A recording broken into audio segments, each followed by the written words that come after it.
성경 말씀은 마태복음의 두 본문입니다. 21장 본문과 7장 본문인데 먼저 21장 봉독하고 도중에 7장 본문 읽고 그렇게 하겠습니다. 마태복음 21장 28절부터 31절까지의 내용입니다.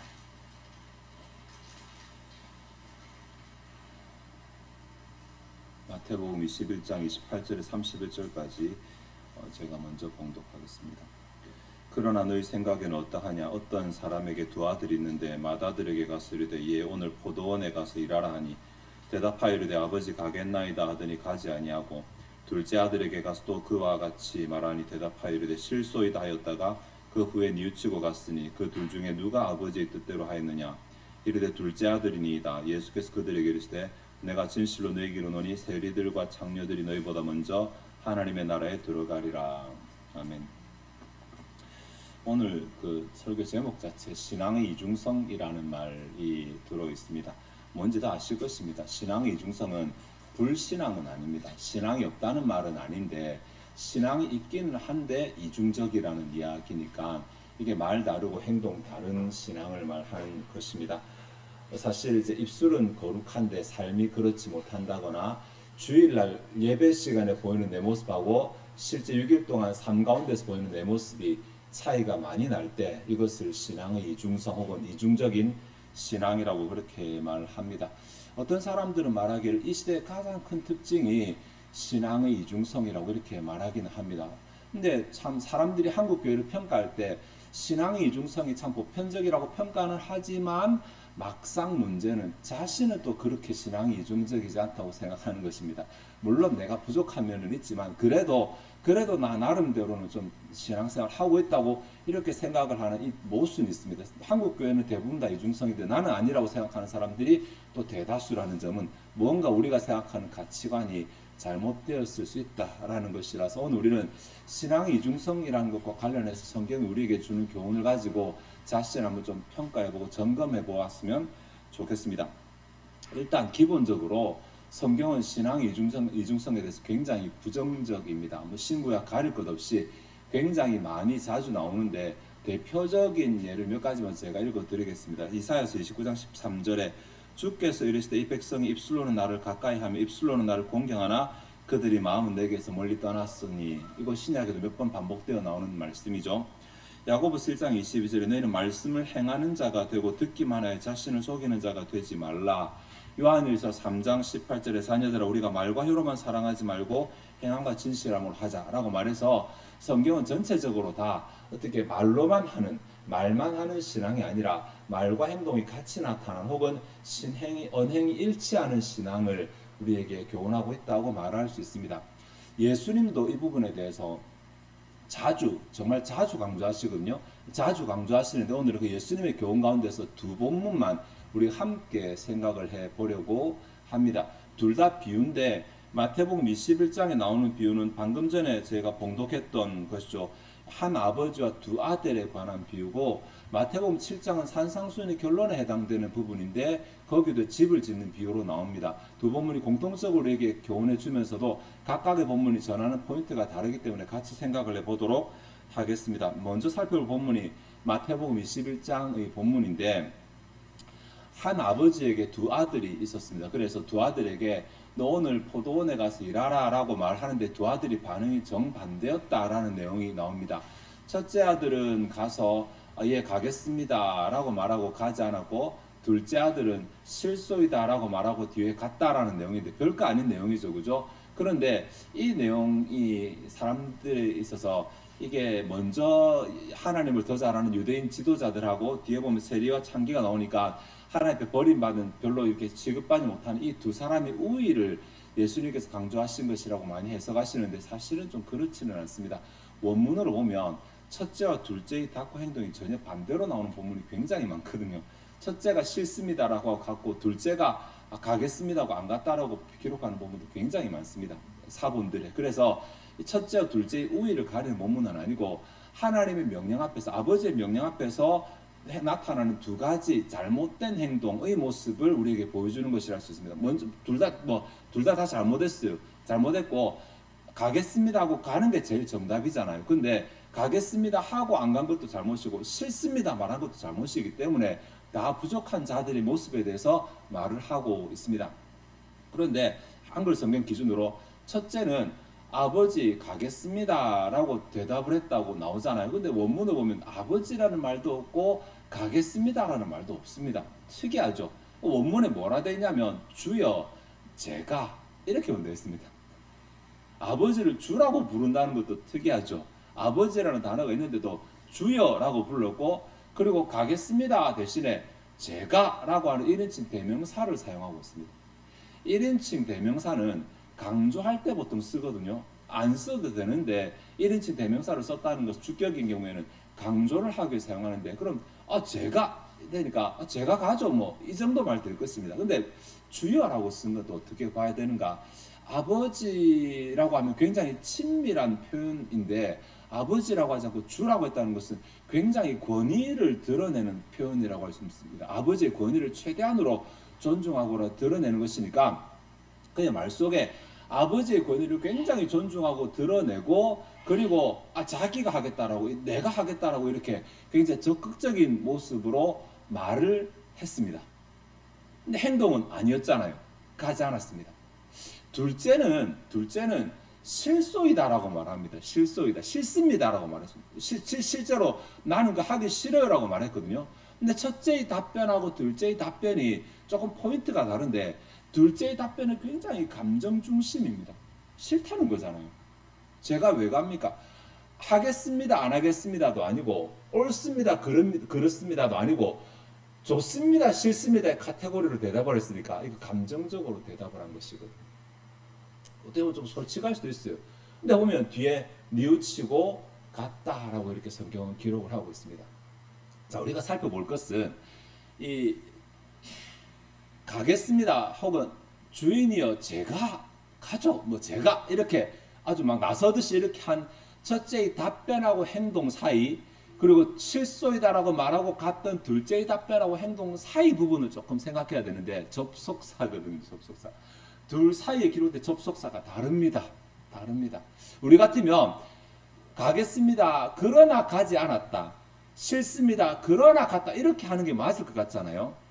근데 둘째의 답변에 실소이다 그 다음에는 그러나 뭐 그런데도 좋고 그러나 그가 갔다라고 말하는 전환 접속사가 쓰였는데, 첫째는 조금 다릅니다. 첫째는 주인이여 제가 그리고 가지 않았다 이렇게 됐습니다. 그리고라는 접속사를 썼다는 것입니다. 순접속사잖아요.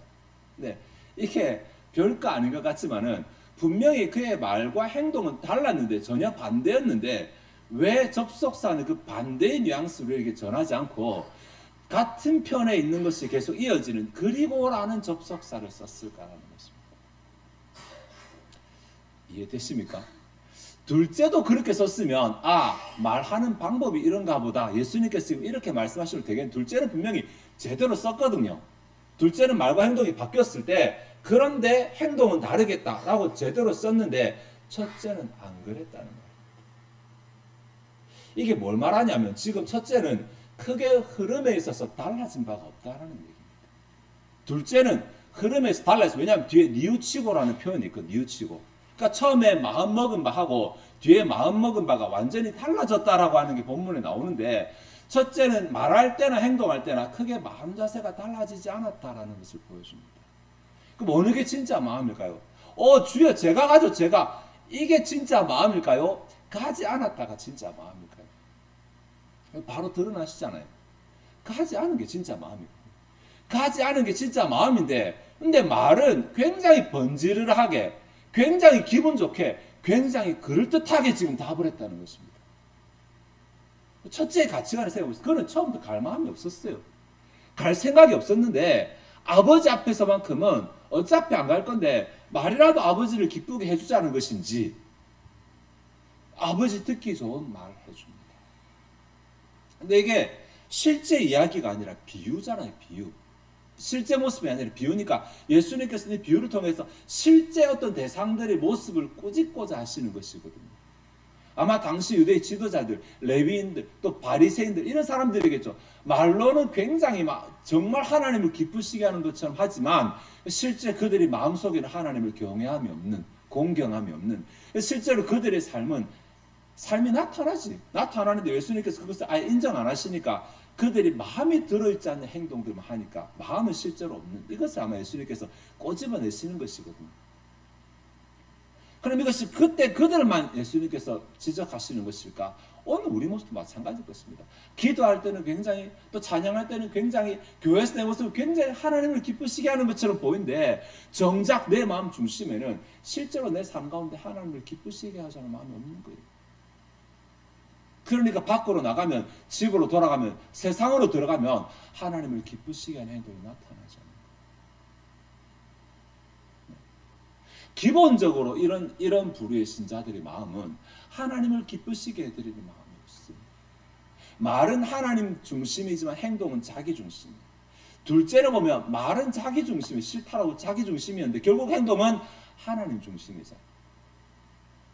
근데 주님께서 말씀하시기를 하나님의 기준이 무엇이냐고 했을 때 누가 아버지의 뜻대로 행하였느냐가 예수님의 기준이시거든요. 말을 어떻게 예쁘게 하였느냐가 아니라 누가 아버지의 뜻대로 행하였느냐가 하나님의 기준이라는 것입니다. 이 말 가지고 그럼 말로 불순종했다 이렇게 생각하시면 안 됩니다. 둘 다 잘 못했어요. 여기에 누가 아버지 뜻대로 행하다는 말이 포예어니까 결과를 만들어내냐는 말이니까 이 말이 다른 말 풀어보면 결과적으로 볼 때 누가 아버지 뜻대로 행하냐 이런 뉘앙스입니다. 결과적으로 볼 때. 그러니까 둘 다 잘못했지만 그러나 결과적으로 둘 다 부족하지만 결과적으로 누가 하나님의 마음에 합당하게 행동했느냐 이거 기준으로 삼으신다는 것입니다. 문제는 이 첫째 아들이 가치관 생각이에요. 어차피 나는 안 할 건데 어차피 나는 관심 없는데 아버지 앞에서 말이라도 내가 아버지를 기쁘시게 해드리자라고 생각하는 이 가치관. 그럼에도 불구하고 스스로가 거기서 죄책감을 가지거나 아니 마음에 찔리거나 이런 모습이 전혀 없이 살아가는 이런 가치관입니다. 당시 유대 지도자들이 그랬고 당시의 바리새인들이 그랬고 마음은 어때도 상관없다. 마음은 어떻게 하나님을 공개하는 상관없는데 겉으로 드러나는 행동, 내가 평판을 받는 이런 행동만 제대로 꼼꼼하게 챙기면 된다는 가치관을 가지고 있었으니까 사람이 있을 때는 잘하고 사람이 없을 때는 안 하는 것입니다. 보는 눈이 있을 때는 하고 보는 눈이 없으면 안 하는 것입니다. 근데 그렇게 이중적임에도 불구하고 자신이 이중적이라고 생각을 안 하는 것입니다.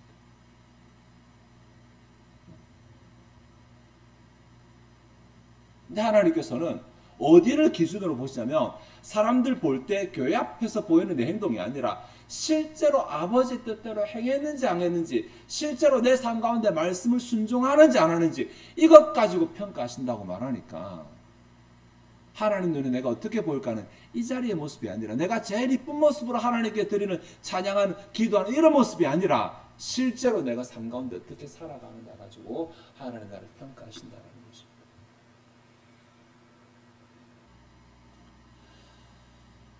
두 번째 생각할 본문이 마태복음 7장입니다. 마태복음 7장 봉독해야 되죠. 24절에서 27절까지의 내용입니다. 이 산상순의 결론 부분에 해당되는 것입니다. 제가 봉독하겠습니다. 그러므로 누구든지 나의 이 말을 듣고 행하는 자는 그 집을 반석 위에 지은 지혜로운 사람 같으리니 비가 내리고 창수가 나고 바람이 불어 그 집에 부딪히되 무너지지 아니하나니 이는 주추를 반석 위에 놓은 까닭이요 나 이 말을 듣고 행하지 아니하는 자는 그 집을 모래 위에 지은 어리석은 사람 같으리니 비가 내리고 창수가 나고 바람이 불어 그 집에 부딪히며 무너져 그 무너짐이 심하니라. 네, 내용에 들어가기 전에 반석 모래 이렇게 나와가지고 저 어릴 때 이런 설교를 할 때 제 머릿속에 물론 주일학교 때도 그렇게 했지만 바위 크게 만들고 바위에 집을 짓고 해변가에 집을 짓고 막 이런 것으로 저는 이제 그림으로 이미지로 배웠었거든요. 여러분 어떠신지 모르겠습니다. 근데 그렇지는 않습니다. 반석 번역 이 단어가 여성형이거든요. 예수님께서 베드로의 고백 앞에 내가 이 반석 위에 내 교회를 세워 그때도 반석도 여성형입니다. 베드로, 페트로스는 남성인데 예수님께서 여성으로 답을 하시는데 이게 차이가 뭐냐면 남성형으로 반석일 때는 진짜 바위 하나입니다. 근데 여성형일 때는 이게 안반지대를 가리킵니다. 안반지대. 안반지대가 우리나라도 무슨 악자 들어가는 이런 산들 보면 바위가 큰 게 있잖아요. 치악산, 설악산 아주 큰 바위들인데 팔레스타인은 나무가 없기 때문에 바위가 그대로 노출이 되어 있어서 바위가 그냥 끝없이 이어진다고 합니다. 삶 하나 전체가 다 바위라든지 산맥이 바위라든지 이 정도 아주 굉장히 스케일이 클 때 이것을 여성형으로 사용합니다. 그러니까 다르게 말하면 안반지대를 말합니다. 또 여기 모래 위에 진다고 말하니까 바닷가 푸석푸석한 모래 위에 누가 집을 짓나 이렇게 생각하는 그런 게 아니라 예, 흙이거든요. 흙 그냥. 팔레스타인은 보통 우기 때 비가 오고 나머지 다 건기니까 건기 때는 흙도 딱딱하게 굳어 있어서 겉으로 보기에는 딱딱하니까 바위처럼 보여요. 안반지대처럼 보여요. 그러니까 거기에 집 짓는데 아무런 문제가 없습니다. 누가 거기 짓는다고 뭐라 할 수도 없고 왜냐면 겉으로 보면 바위처럼 보이니까. 근데 실제로 여기 보면 비가 내리고 창수가 나고 바람이 불 때의 차이가 난다고 말하는데 창수라는 말이 시냇물이라는 말이거든요. 와디, 건천만 건천. 이게 참 특이하게도 이스라엘 가보시면 그저 아시면 아시겠지만 근데 평상시에 딱딱한 그냥 땅인데 비도 안 오고 딱딱 굳어 있는데 비가 내리기 시작하는데 진짜 단 1mm라도 조금이라도 홈이 파져 있으면 물이 거기로 모이잖아요. 물은 낮은 곳에 흐르니까 전체가 다 똑같을 때 티가 안 나는데 진짜 뭐 낙타가 발을 한번 탁 짚고 지나가서 조금이라도 딱 파이게 되면 물이 딱 거기 모이기 시작합니다.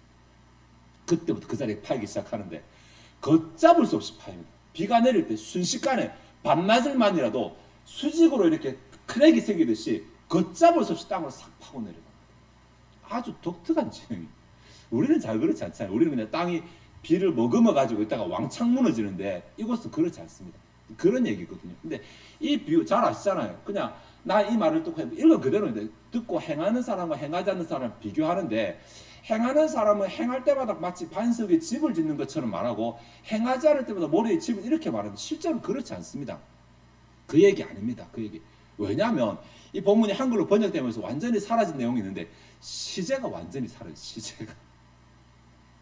여기에 나의 이 말을 듣고 행하는 이 있고 다음 지혜로운 이것도 동사거든요.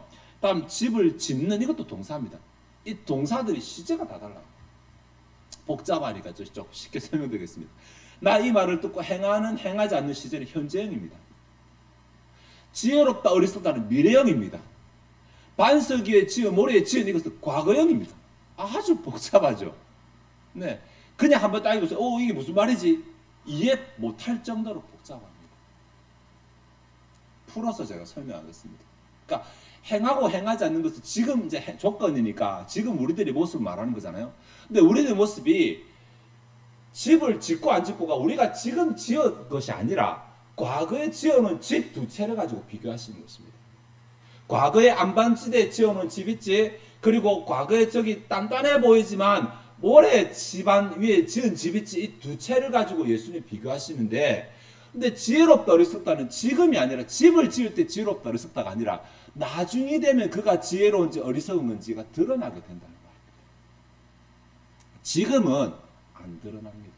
지금은 말씀을 듣고 행하는 사람이랑 말씀을 듣고 행하지 않는 사람이 지금은 안 드러납니다. 우리 가운데 안 드러나는데 그 사람의 지혜가 언제 드러나냐면 나중에 시간이 지나고 나서 그게 무너지고 안 무너질 때 보면 그 사람의 지혜가 드러나게 된다는 거예요. 그러니까 말씀을 듣고 행하는 사람이 내가 지금 지혜로우니까 행하자 이런 말이 아니라 그때가 와, 저 사람 정말 지혜롭게 집 지었네 이 정도니까 진짜 포인트는 뭐냐면 이 사람이 지금 행하는 것이 결국은 좋다는 말을 하는 것이거든요. 말씀을 듣고 행하는 것이.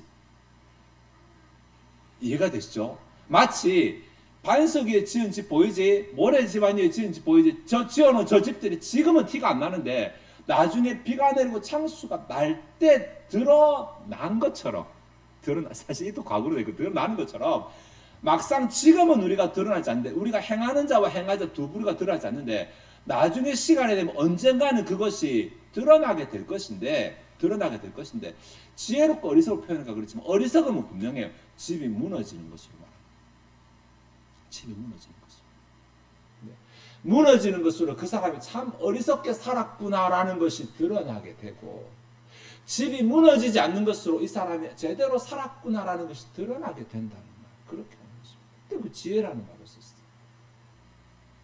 고린도서에 보면 그날에 공력이 나타나게 된다고 말하는 내용 아시죠? 그래서 우리가 어떻게 살아나, 우리 그날에 하나님께서 우리를 심판하시는 날에 각자의 공력이 드러나게 되는데, 마치 우리가 집을 지프로 짓고 나무로 짓고 돌로 짓고 이렇게 하는 것이 불을 싹 지나가게 되었을 때 불에 싹 사라지게 되고 얼마나 남는 것을 가지고 우리가 상급을 받게 되는 것이 결정된다. 그러나 혹 지푸라기로 지었다 하더라도 구원은 받는데 불 가운데서 받는 것 같이 할 것이다. 이런 내용 나옵니다. 네. 여기도 보면 신앙, 불신앙이 아니라 신앙은 신앙인데 뭔가 우리가 이 세상에 살아가면 하나님 기쁘시게 살면서 뭔가 하는데, 근데 내가 해놨다고 생각하는 것이 나중에 무너지게 되는 사람이 있다는 것입니다. 마태복음 7장 바로 앞부분에 보면 나더러 주여 주여 하는 자마다 바로 그 내용이거든요. 그게 실컷 선자 노릇도 귀신도 쫓아 뭐 다 했어. 내가 교회 안에서 뭐도 되고 내가 직분도 받고 일도 하고 다 했는데 막상 그날이 되었을 때 주님께서 내가 너를 도무지 모르는데 이렇게 하는 사람이 있다. 이것이 집이 남아있지 않는 것이. 내가 교회 안에서 몇 년 신앙생활하고 교회 안에서 무슨 직분을 맡아 행동하고 교회 안에서 무슨 일도 하고 많은 일도 했는데 집이 무너져 사라진 같이 나중에 인정받지 못해 다 없어지는 것입니다. 그날이 되면 내가 내가 어리석었구나, 내가 어리석게 행동했구나. 안 했다는 말이 집을 안 지었다는 말이 아니야. 차라리 불신자면 말은 괜찮겠는데 집을 안 지었다는 말이 아니라 집을 지었어. 이 사람도 신앙생활 하는 사람이란 말이야. 그럼에도 불구하고 내가 지은 집이 참 어리석게도 그동안 쌓았던 게 다 무너졌구나라는 것을 발견하게 된다. 어떻게 해라는 말이냐. 집을 지은 동안은 몰라요. 집을 짓는 동안은 내 집을 가지고 있을 때 내가 직분을 가지고 내가 교회에서 행동하고 이럴 때는 모른다는 것입니다. 나중에 되면 드러나게 된다는 것입니다. 차이가 도대체 뭘까? 정말 재밌는데 이런 것 때문에 좀 원문을 살펴야 돼요. 24절에 나의 이 말을 듣고 행하는 자는, 다음 26절에 나의 이 말을 듣고 행하지 않는 자는, 한글 성경으로 딱 보면 똑같은 형식이죠. 똑같은 형식, 하나는 긍정문, 하나는 부정문도 있잖아요. 원문은 다릅니다. 원문은 다릅니다. 24절에를 굳이 이제 원문 그대로 하면 누구든지 나 이 말을 들으면서 행하면 이 정도로 됐어요. 이게 조건절은 아니지만 누구든지라고 하는 대명사를 써서 누구든지 나의 뜻을 행하면, 그러니까 이게 오늘 좀 문법을 또 말씀에 다 까먹으셔도 됩니다. 직설법이라서 행동 자체 초점 맞죠. 행동 자체. 듣는 것과 행동하는 것. 현재로 돼 있으니까 계속 들으면서 계속 행동하는. 행동 자체 초점 맞추는데 듣고 행하지 않는 것은 다릅니다. 이거 분사예요. 분사는 동사가 아니거든요. 그러니까 들으면서 행하지 않는 자는 그 사람이 초점 맞춥니다. 다 까먹으셔도 돼요. 실제로 하나님의 기준은 듣고 행하는 것입니다. 근데 듣고 행하는 것이 기준인데 이 기준에 충분히 합당하지 못한 자는이라고 이들을 빼서 말하는 거예요. 그러니까 똑같은 조건에 둘을 비교하는 것이 아니라 하나님의 기준은 말씀을 듣고 행하는 것이. 이 사람들은 그냥 집을 반석이 안반진에 지은 사람처럼 지어놓은 별 문제가 없다. 나중에 이들은 뭐 더 잘 되는 것도 아니고 그냥 별 문제가 없이 집을 보존하는 것이잖아요. 별 문제가 없는데 이들 가운데서 안반이 아님에도 불구하고 그것을 구분해내지 못하고 집을 지은 사람이 있다는 것입니다. 안반과 모래 집안을 구분하지 못하고 흙집안을 구분하지 못하고 집을 지은 어리석은 자들이 있다는 것입니다. 네.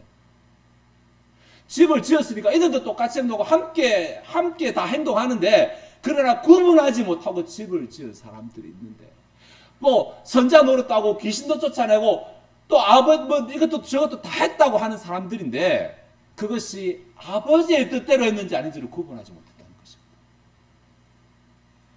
내가 하고 싶어서 했는지, 옆 사람 눈치 보고 했는지, 마지못해 했는지, 껍데기로만 했는지, 하나님 아버지의 뜻대로 행하지 아니하고 그 외에 어떠한 이유를 갖다 붙였던지 간에 하나님 아닌 다른 이유 때문에 했기 때문에 무너지게 됩니다. 나중에 남아있지 않겠다. 자, 이 분들이 도대체 뭐가 그러면 이중성인가? 이분들의 이중성은 행동하고 마음이 이중성입니다. 하나님 중심의 마음에서 하나님의 사역이 이루어져야 되잖아요. 교회 신앙이 이루어져야 되는데 하나님이 아닌 다른 이유 때문에 교회 신앙과 봉사가 이루어지게 되는 것입니다. 이중성. 정작 이렇게 하면서도 아직은 지혜롭지 못해서 그것을 구분해내지 못하는 것입니다. 행동할 때, 집을 지을 때. 예수님께서 미리 이렇게 말씀하시는 것은 나중에 되어서 진짜 그것이 드러날 때 돼서 후회하지 말라고 미리 말씀하시는 거잖아요. 그러면 우리 자신을 살펴봐야죠. 나는 지금 나의 신앙은, 나의 봉사는, 나의 헌신은 어떤 마음에 사느냐. 하늘에 계신 내 아버지의 뜻대로 하느냐. 아까 마태복음 21장에 나왔잖아요. 누가 아버지의 뜻대로 행하느냐고 말하잖아요. 아버지 뜻대로. 결국은 같은 내용이죠. 나는 지금 하나님 때문에 이 일을 하느냐, 하나님 기쁘시게 이 일을 하느냐, 다른 사람한테 자랑하고 싶어서 하느냐, 안 하면 안 되니까 하느냐, 내 지위가 있으니까, 그런 위치가 있으니까 마지못해 하느냐, 무엇 때문에 도대체 그 일을 하느냐라는 것입니다. 적어도 제자교회 정도 되면 일을 안 하는 분은 거의 없잖아요. 다 하시잖아요. 다. 기왕 하는데, 내가 기왕 집을 짓는데, 내가 기왕 상급을 위해서 이렇게 집을 지어 나가는데, 나중에 시간이 지나고 나서 그것이 무너져 버린다면 또 얼마나 억울하고 안타깝고 아깝겠습니까? 그렇게 안 하려면 왜 내가 이것을 하는지,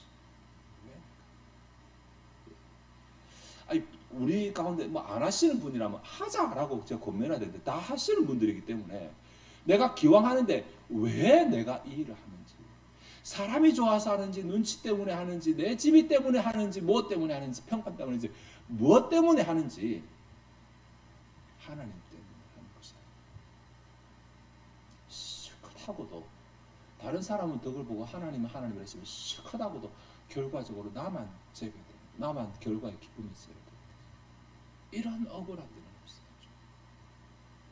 자, 오늘 두 가지 본문을 살폈어요. 정리하겠습니다. 둘 다 하나님의 뜻대로 행하는 것이 중요하다라는 것을 말했어요. 그런데 첫 번째 마태복음 21장은 말은 정말 그럴듯하게 하나님 뜻인 것처럼 말하지만 실제로 행동하지 않는 사람 모습이 나왔어요. 이 이중성입니다. 네. 말은 입술은 거룩하고 말은 참 신자답고 좋은데 행동이 없는 사람. 이 사람 아예 마음이 없어. 네. 두 번째 마태복음 7장은 행동합니다. 행동도 하는데 하나님의 마음을 가지고 하지 않는 거예요. 마음이 하나님의 마음이 아니라 마음이 있기는 하는데 때로는 계산된 마음 때문에 하고, 때로는 나 중심 이기적인 마음 때문에 하고, 때로는 눈치 보는 마음 때문에 하고, 때로는 내 평판 때문에 하고, 하나님의 마음이 아니라 다른 마음을 가지고 일을 하는 것입니다. 하기는 하는데 첫째는 결과적으로 별로 불평할 게 없어요. 일을 안 했으니까. 네. 근데 첫 번째 이야기는, 두 번째 이야기는 진짜 억울한 거예요. 했는데, 정말 최선을 다했는데, 남들이 안 하는 것도 했는데, 나중에 되어서 어리석은 자여다 라고 이렇게 평가받게 되고, 이게 진짜 억울한 거잖아요. 그렇게 되지 않으려면 결국은 내 마음 중심, 행하고 내 마음 중심이 하나님 중심, 하나님 때문에고, 그리고 그 일을 하고, 이것이 나타나야 되는 거죠. 제가 아까 마태복음 21장 설명하면서 잘못하는 모습, 잘하는 모습은 네 가겠습니다 하고 가는 게 잘하는 거라 그랬잖아요. 그게 내 마음에 하나님의 마음을 품고 혹은 하나님 때문에 마음을 가지고 그 일을 하는 것입니다. 하나님 때문에 마음을 가지고 그 일을 하는 거예요. 하나님 때문에 마음을 가지고 있는데 안 하는 거, 이거 있을 수 없어요. 그건 그 마음 없는 거예요. 없는 거예요. 왜냐하면 성령께서 마음에 자꾸 자극하고 찔러서 안 하고 견딜 수가 없어요. 하나님의 마음을 품고 가지 않는 것은 있을 수 없는데 하나님의 마음이 없이 가는 것은 얼마든지 할 수 있어요. 모양은 흉내는 얼마든지 나올 수 있어요. 이거 조심하셔야 돼요. 없는데, 하나님 마음이 없는데 얼마든지 갈 수 있어요. 네, 저 좀 오래전에, 이거 오후 예배 때 나눠야 되나? 오래전에 어느 선교사님하고 제 얘기를 한 적이 있거든요. 선교사님. 우리는 선교하고 굉장히 대단하잖아요. 근데 얘기를 하면 할수록 이분이 진짜 선교라고 하는 것에 대해서 사명감을 가지고 소명의식을 가지고 왔는가라고 제가 이제 아주 이렇게 순화시켜서 말합니다. 말씀드리는데 제가 대화를 하면서 실망이 아니라 굉장히 염려가 된다라고 하는 경우가 있었습니다. 막 무슨 사역을 하고 무슨 이렇게 말씀 많이 하시는데 그 마음의 중심이 하나님이 아닌 마음을 가지고 있습니다. 그랬는데 마태복음 7장에 내가 주의 이름으로 선지자 노릇하고도 나온다. 선교사보다 선지자가 아마 더 큰 일 아닌가 모르겠습니다만, 네. 귀신을 쫓아 권해하고 그렇게 저렇게 많이 해도 하나님의 기준은 무엇을 얼마나 많이 했는가가 아니라 하나님의 마음을 품고 한 게 몇 개가 되느냐, 이게 하나님의 기준. 네가 그렇게 많이 한 것 가운데 그래 내 마음을 나를 위해 산 것이 과연 몇 개나 되느냐, 그거 걸러내시겠다는 거잖아요. 바리새인들이 왜 박하와 채양과 근처의 12조를 다 드려도 하나님께 인정 못 받는 게 뭡니까? 하나님의 마음을 안 가졌기 때문이거든요. 할 것 전부 다 하고 율법 전부 다 지키고 다 하지만 하나님을 기쁘시게 산 것이 아니라 자기를 드러내고 싶어서 그렇게 한 거였잖아요. 그러니 하나님 인정하는 다 걸러내는 것입니다. 다 걸러내는 거. 네. 비가 내리고 창수가 난 이 순간이 다 걸러내는 순간, 다 걸러내는 순간입니다. 이런 순간이 있다는 것입니다. 그러니 그날이 되어서 땅을 치고 구애 안 하려면, 지금 우리가 지혜를 조금 얻어야 돼요. 그날에 나의 어리석음이 드러나지 않겠습니다. 지금 지혜의 교훈을 받아야 됩니다. 반석에 세워야죠. 결국 그것은 하나님의 마음을 품고 해요. 내가 하나님처럼 된다는 것이 아니라 하나님을 위해서 하는 것입니다. 하기 싫은데 하나님 하라 그러면 실소이다 하고 후회하고 하는 것입니다. 네. 하기 싫은데 내 마음이지만 그래도 그 마음을 후회하고 하는 것. 우리가 실제로 할 수 있는 게 둘째의 모습이잖아요. 네. 여기도 안 나오는 셋째의 모습, 가겠습니다 가고 이런 게 참 좋겠지만 우리 참 연약하거든요 실제로는. 그래서 싫어도 하는 거, 싫어도 하는 거. 그 주님께서 딱 비유를 거기까지만 끝내잖아요. 싫어도 주님 때문에 하는 거, 찔려서 하는 거, 하나님 때문에 하는 거. 네. 그 마음 가지고 매일매일 매주 뭔가 우리가 교회에서 일하거든요. 아무것도 아닌 것 같이 뭐 합니다. 우리가 뭐라도 매주 하는 그 기왕 하는 거 주님의 마음에 합하게, 아니 하나님 마음을 가지고 또 하늘에 계신 내 아버지의 뜻대로, 누가 아버지 뜻대로 행하냐 했을 때 저희가 아버지 뜻대로 행했습니다라고 말할 수 있도록 하나님의 마음을 가지고 행하는 가운데 우리의 신앙의 집이, 우리의 신앙의 공력들이 마지막에 하나님께서 비가 내리고 창수가 오고 마지막에 불로 시험할 때 사라지지 아니하고 여전히 건재하게 남아있는, 하나님을 기쁘시게 해드릴 뿐만 아니라 나도 그것으로 인해서 그 영광을 누릴 수 있는 저와 여러분 되시기를 바랍니다. 기도하시겠습니다. 하나님, 오늘 마태복음에 예수님께서 우리에게 주신 두 가지 비유를 통해서 우리의 신앙을 살펴보았습니다. 2주 전의 기도에 대해서, 지난주의 말씀에 대해서, 그리고 이번 주 우리가 실제로 행동하는 것이 언행의 일치 혹은 삶에서 순종, 이것이 무엇인지 우리 자신을 한번 생각해 보았습니다. 하나님 말씀하고 기도하고 순종하는 이것이 우리 신앙의 핵심일 뿐만 아니라 사실은 전부 다인 것을 알게 하옵소서. 하나님께서 하나님의 백성들에게 요구하셨던 것, 지금도 하나님의 백성들이 요구하시는 것, 주님 오실 때까지 하나님의 백성들이 요구하시는 것, 사실은 그것이 전부인지 알게 하옵소서. 주님과 교제하며 주님 말씀에 순종하는 언약적인 삶을 살아가는 것, 이제 우리가 살펴보았으니 우리의 삶을 평가해보고 점검해보게 하시고, 무엇이 부족한지 살펴보게 하시고, 말씀이 부족하면 말씀을 보강하고, 기도가 부족하면 기도를 보강하고, 순종이 부족하면 주님의 뜻대로 순종하는 삶을 보강해 나가는 삶을 살아가게 하여 주시옵소서. 이렇게 언약적인 삶을 살아갈 때 당연히 우리의 삶 가운데 언약적인 복이 나타날 줄 압니다. 주님 약속 신실하기 때문에 당연히 누구라도 누리게 될 줄 압니다. 우리가 헛되이 하나님 바라보면서 떨어지면 감을 기다리는 것이 아니라 우리가 하나님 앞에 복을 받을 수밖에 없는 언약적인 삶을 추구하며 살아가게 하옵소서. 힘이 들 때마다 또 말씀의 힘을 얻고 기도하면서 주의 도우심을 받아들이면서 또 말씀에 순종하는 삶을 살아가게 하옵소서. 이렇게 하는 가운데 우리 성도들이 삶 가운데 하나님의 말씀에 약속하신 대로 복이 풍성하게 나타나주고 누려짐을 보게 하여 주시옵소서. 이 시간 주 앞에 준비된 예물을 드리고자 합니다. 우리의 마음이 즐거이 하나님을 헌신하게 하옵소서. 감사드리며 예수 그리스도의 이름으로 기도하옵나이다. 아멘.